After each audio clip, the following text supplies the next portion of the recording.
ભેટપંચન ઝુંપડપટ્ટીમાં જુગાર રમતા 5 ઝડપાયા, ₹41,440નો મુદ્દામાલ જપ્ત કરાયો।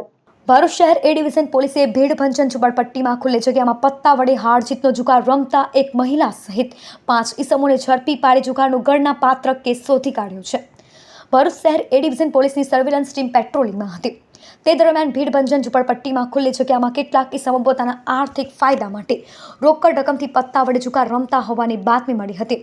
ચોક્કસ બાતમીના આધારે પોલીસે સ્થળ પર દરોડો પાડી કિરણ રમેશભાઈ વાઘેલા, જીતેન્દ્રભાઈ કાલિદાસ વસાવા, કરણ ચતુરભાઈ ઠાકોર, મનિંદર પ્રીતમસિંહ સિકલીકર અને રજનીબેન વસંતભાઈ ચતુરભાઈ વસાવાને ઝડપી પાડ્યા હતા।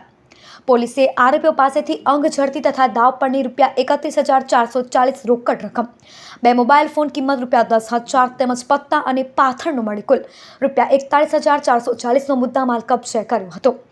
આ બનાવ અંગે ભરૂચ શહેર એ ડિવિઝન પોલીસ સ્ટેશન ખાતે જુગાર ધારા કલમ 12 હેઠળ ગુનો નોંધી કાયદેસરની કાર્યવાહી હાથ ધરવામાં આવી છે।